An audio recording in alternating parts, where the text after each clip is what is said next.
Hi everybody, this video is for all you Yves Klein Blue lovers out there. I'm going to talk about how you can get your hands on the real thing, International Klein Blue, also known as IKB, and how to mix it up and use it. I really love Yves Klein's art, and especially his signature blue color. His paintings cost a fortune though, so for the longest time I could sadly only experience the magic of his unique color in museums. I was very happy when I found out that you can order a complete Yves Klein Blue kit off the internet. It ships from an art supply store in Paris, France, and it contains all you need to mix IKB.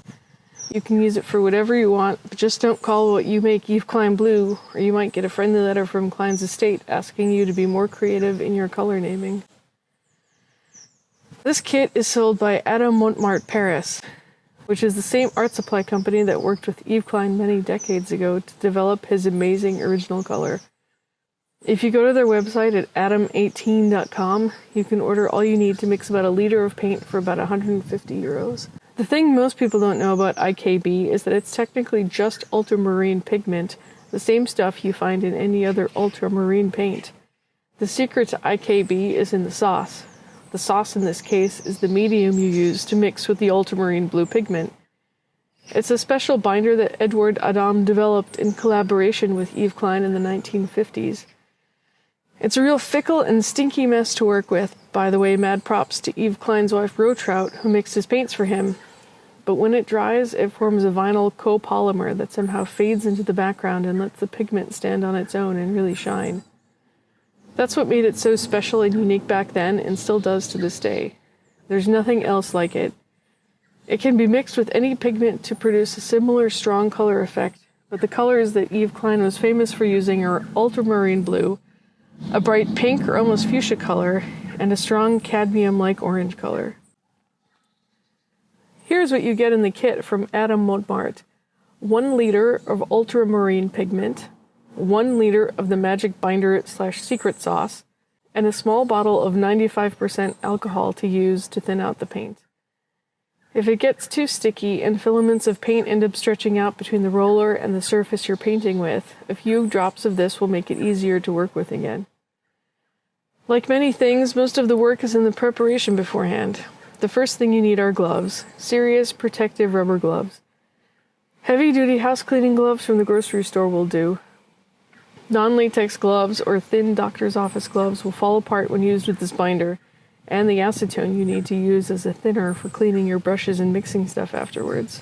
Now the next thing you need are 2 scoops of equal size and some empty paint pots to store the paint in. My empty paint pots hold 50 milliliters, so I'm using 2 25 milliliter scoops that I have left over from packages of baby formula. The recommended mixing ratio is 1 part pigment with 1 part binder. You can play around with this ratio if you'd like a different effect, but I recommend not adding more pigment because then the paint will end up a bit too dark and too thick. I mix my paints in a ceramic cup because the smooth sides are easy to clean the paint off of afterwards. A chopstick makes a cheap and easy stirring device. Last but not least, you'll also need some ventilation or a painting mask that filters out fumes because this stuff is stinky.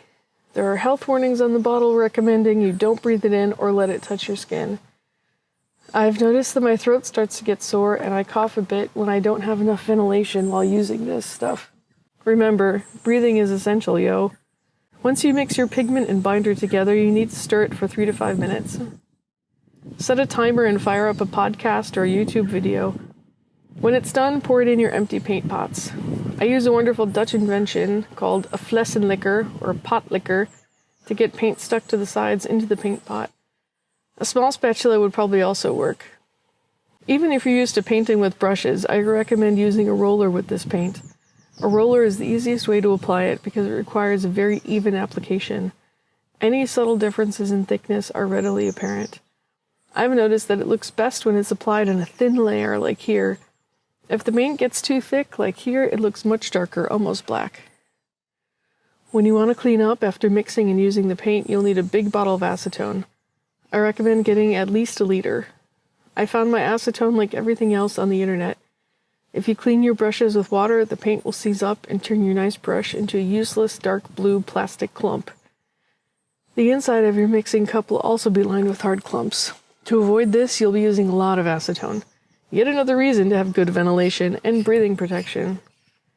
I store my acetone in a big mayonnaise jar to make cleaning up easier, much like you'd have a jar of turpentine around for cleaning if you painted with oil paints. The pigment that comes off my brushes falls down to the bottom, and the acetone turns a lovely 1980s shade of neon orange or fuchsia. So that's it. Now you can get to painting. I hope you found this tutorial helpful and that you can get a little bit of this happy color in your life. Bye.